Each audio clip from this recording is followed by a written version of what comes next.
Do it with no hands. Watch me twerk it for your man, cause he throw hella bands. He like it when I'm on the pole, I do it with no hands. I'm getting money, other bitches, they don't stand a chance. Twerk, twerk for them dollars, I don't want your man. You know it's Jenny gang, still winning, ain't shit changed. I'm in the muscle car, you see me in the fast lane. You know I do my thing 20 years. May 25th, 2019, 59 and 44 seconds.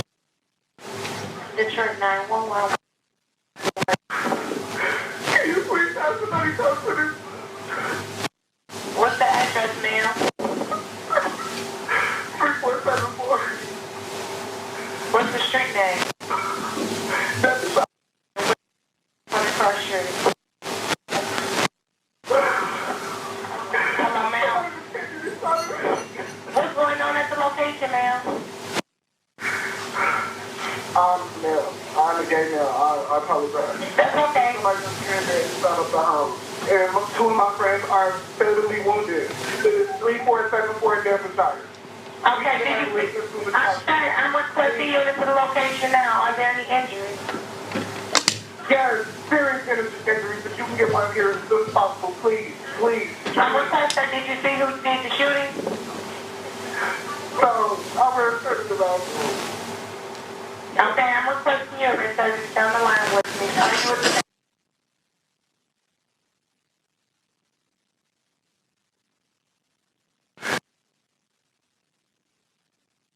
the people are hurt?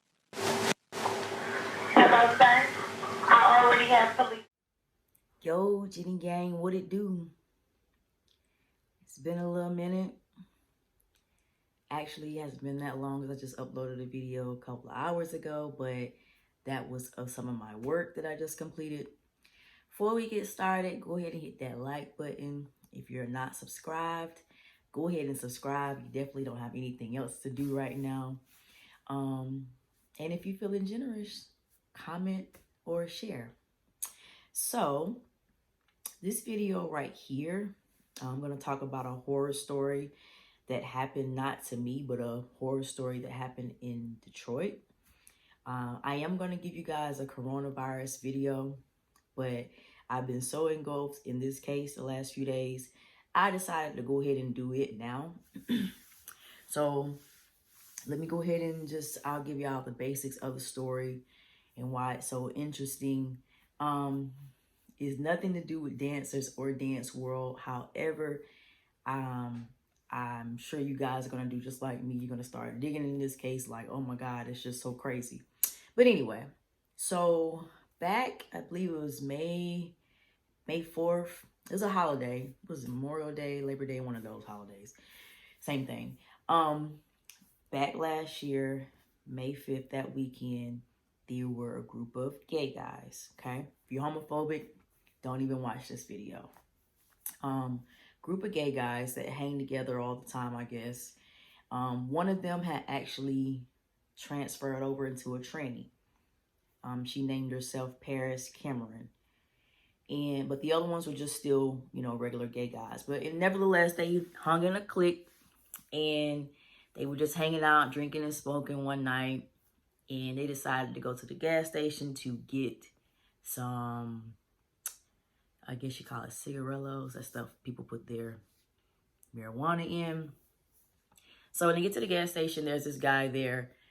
Now, me personally, being a heterosexual female, I don't find this guy attractive at all.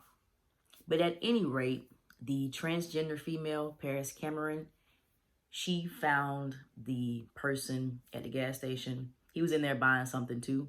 She found him attractive. So I don't want to disrespect anyone in this video, okay? Because I feel like, especially the deceased, no matter what their lifestyle was, they deserve respect. But I also am going to give you my opinion of how I felt about things that was going on in this case. So, again, no disrespect. So, as far as Paris, her and two of the other of her friends, the gay guys, came in the gas station with her. She seen the guy. His name is Devon. His name is Devon Robinson. you could tell she was flirting with him or whatever, you know. He wasn't really paying attention at first, but, you know, eventually I guess he kind of like started flirting back, even though he's supposed to be heterosexual. So, long story short, all this is being captured on the gas station footage. And so they're like getting ready to leave. She's telling him where the address is that they're going to go chill at.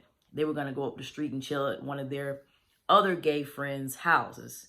Like all together, you know, smoking and drinking and stuff. Same thing they've been doing all day, but she's just inviting him over because she found him attractive. So most heterosexual males would have probably cussed somebody out, beat somebody to a pulp, or whatever. But Devon, that's not what he did. He actually took a cab there. He'd already took a cab to the gas station, but he had his cab go ahead and drop him off at that house, which was right up the street from the gas station. He actually went and chilled with those gay guys. Periodically, guys, I'm going to throw like little snippets and pictures in this video, so it might be a little bit long, but I'm just trying to give you the visuals that I got. Because like I said, I've been studying this for a few days now. I know things that you're going to look at it and try to figure out, but I already know them. So if I insert something in, just know that I'll put a caption and let you know what it is. Okay, so he goes to the house. They're like surprised that he actually came. Let me give some of the other names that was involved. Paris Cameron, y'all know that's the transgender. A couple of the other people that were there were Alante Davis, Timothy Blanchard. None of these people were over 21, okay? That's just 3 of the people that were there. They had people in and out that house all day long, but at this particular time that guy came through, I believe it was only like 7 or 8 of them. So what does Devon Robinson do when he gets there? House full of gay guys and him. He goes upstairs and actually engages in sexual acts with not 1, but 3 of the homosexual guys. He actually was in the room with another one of the guys who was not murdered in this particular case, but they didn't have a chemistry. So that gay guy left out of the room, and that's when Paris Cameron and I guess Alante Davis and Timothy Blanchard, they all came up there and gave this guy fellatio, okay? According to the guy, he had 3 orgasms. I doubt that. Men usually don't have that many orgasms at a time, but at any rate, he did burst in, I believe, Paris Cameron's, yeah. I'm trying to keep this respectful and keep the language out because I don't want YouTube bothering me. So, heterosexual male has fellatio with these guys. So, he gets up, he's get ready to leave, he hugs them, and he kind of, the look on his face that they describe, he kind of looked like kind of out of it maybe, kind of, you know, he had been smoking a little bit too, but out of it to the point like, you know, when you do something that you liked it, but you know in your mind it's something that you have no business doing. Basically, he looked like he had a lot on his mind. So when he got up to leave, he's telling them, appreciate it, you know, I'll see you guys again. That's exactly what he said. I'll see y'all again. Well, that was about maybe, can't remember what time, but y'all, it's in the wee hours of the night, like 3:50, 4 o'clock. So later on that night, it's still about 6 people in that house. Someone comes in the house. Remember, they weren't even suspicious when they heard footsteps because there were so many people in and out the house. They just thought it was one of the other homosexuals. As a matter of fact, one of the guys who gave Devon the fellatio, he was actually having some type of relationship with one of the other homosexuals. So that guy was actually upset that he feels like his kind of boyfriend is up there giving fellatio to a random male. And actually that guy did leave before this crazy stuff happened, and he ended up returning later on when the police was there. I believe his name is Brendan, okay? But Brendan actually didn't do any of this crazy stuff. He just really kind of fussed and left and ended up coming back at the wrong time. So y'all, they hear footsteps in the house. They assume it's Brendan or somebody else. Next thing you know, this is from the witness testimony. They see a black ski mask, and a guy just comes in and starts shooting. Okay? Shooting. Now, one of the gay guys, Blair Keys, him and one of the others, they were able to run away. But Paris Cameron, Alante Davis, and Timothy Blanchard, those three were hit. A couple of them were shot in the head. Some of them shot in the chest. Like, so you'll hear the 911 calls. Blair Keys, he's the 911 call that stood out to me the most. They asked him point blank on that 911 call, hey, who did it? Who was shooting at your friends? And he said on the 911 call that he didn't know. But y'all know when you're going through like some type of situation, adrenaline's pumping, you know, you just see, like, especially seeing something like that, he wasn't really thinking clear. He was just like, more so like, hurry up and get here. There's blood everywhere. So much blood is coming through the drywall. Like, it was just terrible, y'all. So a few days later, I think he thought about it and he realized that it wasn't a stranger. It wasn't the next door neighbor that they had problems with earlier in that day. It was Devon. It was that same guy who was supposed to be a straight guy who was over there having those acts with them earlier that night. It was him who busted them with that ski mask and started shooting everybody. The reason how I found out, or the way I found out about this case, is because the trial just kind of happened, I think, last week. They found Devon guilty, but the thing is, it's all circumstantial evidence, right? When he left that house, he stayed kind of close, so he was able to walk home. He walked home. He stopped back by that same gas station that he met these people at. Or either he done that again later on, but I'm not sure. But at any rate, he returned shortly after he done what he done with them. All he did was go home, get that ski mask, get a gun, and come back. The problem with saying he's guilty 100% is that no one ever seen his face. There was a camera recording him when he walked back to the house, but the camera can only see a figure, like a shadowy figure walking through. But they know that it came from his house in that direction, went to Paris Cameron and all of those, the house that they were at, and came back to the same direction as Devon Robinson's mom's house, which is where he lived. So basically, if you watch the case, you're going to see he's definitely guilty. There's a series of calls that he made to his mom from the jail that are very incriminating. His mom was like, yeah, such and such is talking too much. And he basically, the problem with Devon is that he really does like males, but you can see that he is ashamed to talk to his mom and tell her the truth. Even when he's on the phone with his mom on the 911, on the call from jail, he's like, yeah, Mom, I just told the police I was gay so they would take the hate charge off of my crime. So his mom kind of paused, like, his mom is a gay woman, but you could just tell that he didn't want her to know that he actually was guilty of the things that he was being accused of doing with those gay guys. He never admitted any guilt. He totally denied the entire shooting. He did admit to receiving fellatio from only Paris Cameron, and I guess that's because she looks like a girl. He some people thought he kind of looked like he was slow or whatever. But the more and more I watched him, he's not slow.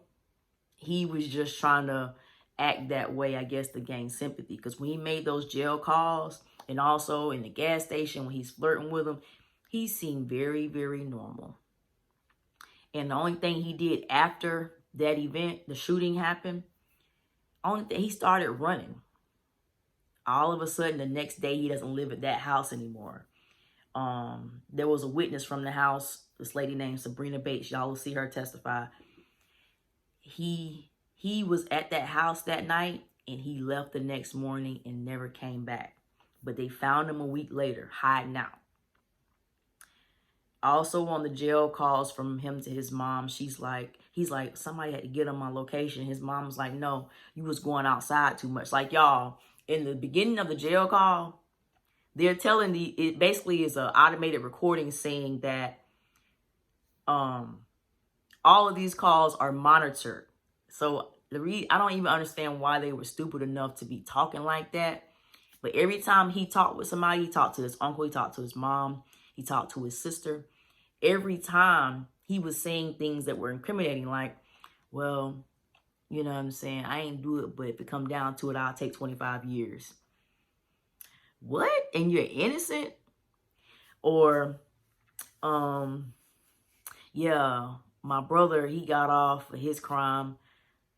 He would have got off on his crime that he done, but he had a co-defendant. I don't have any co-defendants. Like, he was just saying stuff that totally incriminated him.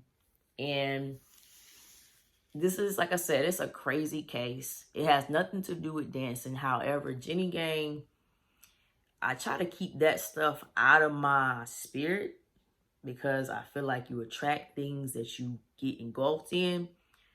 But if I do get engulfed in something, I try to make it very temporary, okay?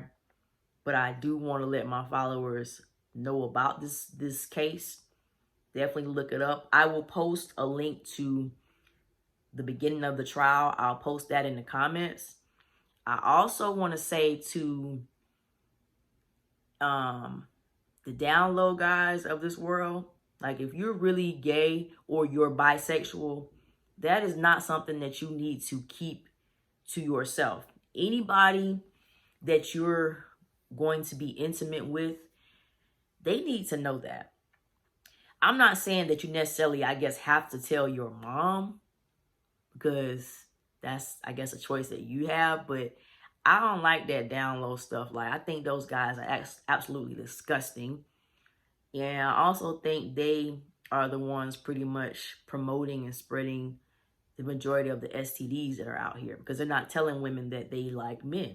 Like this guy, he wasn't supposed to be a guy that liked men, but yet you're in a gas station, a transgender she hollers at you along with her gay friends. They all flirting with you, ha ha he he, and they didn't get told off or cussed out or anything. You got in your cab and actually showed up at their house. You're not a straight male. Just face it, you know? You guys, let me know what you think about this video. Let me know if you watched the case. Do you find it mind-blowing and as crazy as I did? Once again, I'm going to insert certain clips in this video so you guys can see bits and pieces, but I'm also going to post a link to their YouTube video for the case in my comments. Like, share, subscribe.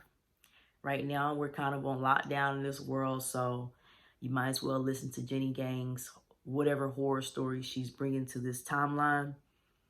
And again,